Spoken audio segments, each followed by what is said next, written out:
Breaking news చూస్తున్నాం. తెలుగు రాష్ట్రాల్లో నెలకొన్న తాజా పరిణామాలపై తన అభిప్రాయం స్పష్టం చేసేందుకు రెండు రాష్ట్ర ప్రభుత్వాల్ని ప్రశ్నించేందుకు మీడియా ముందుకు రాబోతున్నారు జనసేన అధినేత పవన్ కళ్యాణ్. ఓటుకు నోటు, సెక్షన్ 8, ఫోన్ ట్యాపింగ్లపై తన అభిప్రాయాల్ని వెల్లడిస్తానంటూ ట్విట్టర్లో కామెంట్లు పోస్ట్ చేసిన పవన్ మీడియా ముందు అన్ని విషయాలు వెల్లడిస్తానని గతంలో ట్విట్టర్లో పోస్ట్ చేశారు.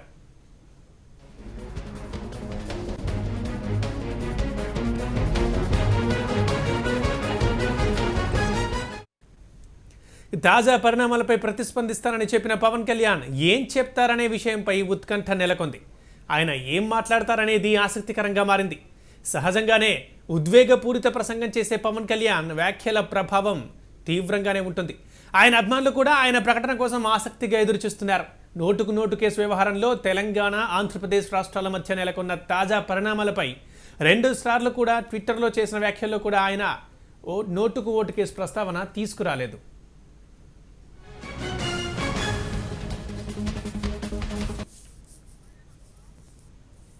అయితే ఇవాళ మీడియా ముందు ఓటుకు నోటు కేసు ప్రస్తావించకపోవచ్చిన అభిప్రాయం వినిపిస్తోంది. చట్టం తన పని తాను చేసుకుపోతుందని ఆయన వ్యాఖ్యానించే అవకాశం ఉందనే వాదన కూడా బలంగా ఉంది. లేదా వారంలో తాజా పరిణామాలపై స్పందిస్తారని చెప్పారు. తల్లిదండ్రులు తిట్టుకుంటూ లేస్తే పిల్లలు కొట్టుకుంటూ లేస్తారు అంటారని, అలాగే పాలకులు బాధ్యత లేని ప్రవర్తనతో, మాటలతో ప్రభుత్వాన్ని నడిపితే భావి తరాల మధ్య తిరిగి కోలుకోలేనంత అంతర్యుద్ధాలు సంభవిస్తామని పవన్ కళ్యాణ్ ట్వీట్లో చెప్పారు. దీంతో 2 రాష్ట్రాల ముఖ్యమంత్రులపై విమర్శనాస్త్రాలు సంధించేందుకు రెడీ అవుతున్నట్లుగా తెలుస్తోంది. ఇప్పుడు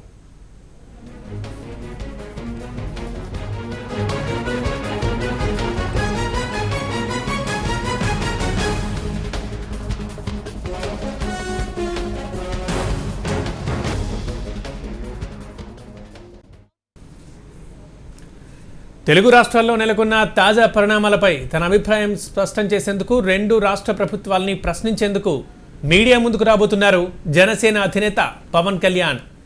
ఓటుకు నోటు, సెక్షన్ 8, ఫోన్ ట్యాపింగ్లపై తన అభిప్రాయాల్ని వెల్లడిస్తానంటూ ట్విట్టర్లో కామెంట్లు పోస్ట్ చేసిన పవన్ మీడియా ముందు అన్ని విషయాలు వెల్లడిస్తానని గతంలో ట్విట్టర్లో పోస్ట్ చేశారు.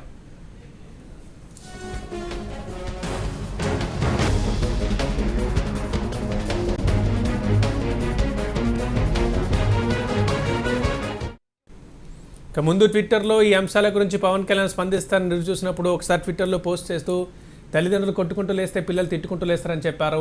అసలు మాటల యుద్ధాలు పెట్టుకోవద్దని, ఒకరినొకరు రెచ్చగొట్టుకోవద్దని, నెల్సన్ మండేలాను ఆదర్శంగా తీసుకోవాలని, ఆయనలాగే నడుచుకోవాలని ఒకసారి పవన్ కళ్యాణ్ చెప్పారు. మళ్ళీ తర్వాత ఓటుకు నోటు అంశం గురించి, రాష్ట్రంలో జరుగుతున్న తాజా పరిణామాల గురించి నేను మళ్ళీ కొద్ది రోజుల్లోనే స్పందిస్తానని చెప్పారు. ఆ క్రమంలోనే పవన్ కళ్యాణ్ వ్యాఖ్యల పట్ల ఇప్పటికే అంతా చర్చ జరిగింది. పవన్ కళ్యాణ్ ఎప్పుడు స్పందిస్తారని కొద్ది రోజులు చూశారు. స్పందించిన తర్వాత ఇలా ఏంటి దూకుడుగా ఎప్పుడు ఎదురుగా ప్రశ్నించే పవన్ కళ్యాణ్ 2 మాటలు చేస్తూ అంటున్నారు. సో దీనికి సంబంధించి మరింత తాజా సమాచారం మనం వెంకటరాజు అడిగి తెలుసుకుందాం. మా బ్యూరో చీఫ్ వెంకటరాజు, చెప్పండి, ఈరోజు పవన్ కళ్యాణ్ ఎలా స్పందించే అవకాశం కనిపిస్తుంది? ప్రధానంగా పార్టీలపైన ఓటుకు నోటు గురించి మాట్లాడతారా? పార్టీలపైన నేరుగానే విమర్శనాస్త్రాలు సంధిస్తారా? పవన్ కళ్యాణ్ ఏం మాట్లాడబోతున్నాడు? రాష్ట్రాల్లో, తెలుగు రాష్ట్రాల్లో ఉన్న రాజకీయ పరిస్థితులు, ప్రధానంగా ఏసీబీ సంబంధించిన కేసు దాదాపుగా ఒక పక్కదారి పడుతున్నాం, అంటే కొంత దాన్ని ప్రజల దృష్టి నుంచి కూడా మర్చిపోయింది. ఇప్పుడున్న సమయంలో మళ్ళీ పవన్ కళ్యాణ్ ఏం మాట్లాడతాడో, ఎటువంటి ప్రశ్నలు సంధిస్తాడు, ఏ ప్రభుత్వం తప్పు పడతాడు, ఇటు టీడీపీనా లేకపోతే టీఆర్ఎస్ నా, ఎవరిని తప్పు పడతారు అనేది మాత్రం ప్రస్తుతం రాజకీయ వర్గాల్లో ఆసక్తి నెలకొంది. కానీ ఆయన గతంలో ట్వీట్ చేసిన సమాచారం చూస్తే మాత్రం పరోక్షంగా కేసీఆర్ ని ఆయన కొన్ని ప్రశ్నలు సంధించాడు. ప్రస్తుత పరిస్థితిలో తెలుగు రాష్ట్రాలు కలిసి పనిచేయాల్సిన విషయాన్ని రాజకీయాల్లో కావాలని లాగడం సరికాదు, చూసి చూడనట్టు ముందుకు వెళ్ళాలి.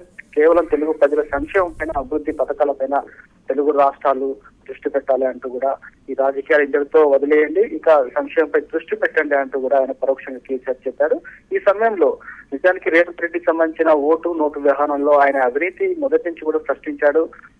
పవన్ కళ్యాణ్ ముందు రాజకీయ ప్రవేశం చేసే ముందు తన సోదరుడు చిరంజీవి రాజకీయ పార్టీ ప్రజారాజ్యం పెట్టే సమయంలో కూడా రాజకీయాల్లోనే అవినీతిని ఆయన ప్రధానంగా ప్రశ్నించాడు. అటువంటి వ్యక్తి ఈ రోజు టీడీపీలో కొంతమంది నేతలు నేరుగా, అంటే చంద్రబాబు నాయుడు పరోక్ష సహకారంతోనే రేవంత్ రెడ్డి టీఆర్ఎస్ సంబంధించిన ఎమ్మెల్యేలను కొనుగోలు చేసే ప్రయత్నం చేస్తున్నాడు అనే ప్రస్తుతం చర్చ జరుగుతున్న సమయంలో పవన్ కళ్యాణ్ ఏ విధంగా స్పందిస్తాడు? రేవంత్ రెడ్డి తప్పు పడతాడా, లేకపోతే ఈ విషయంలో కేసీఆర్ ఇంతతో వదిలేయమని పరోక్షంగా ఆయన అతను సూచిస్తాడనేది మాత్రం కొంత ఆసక్తి నెలకొందని చెప్పుకోవచ్చు. Right, thank you Venkataraju.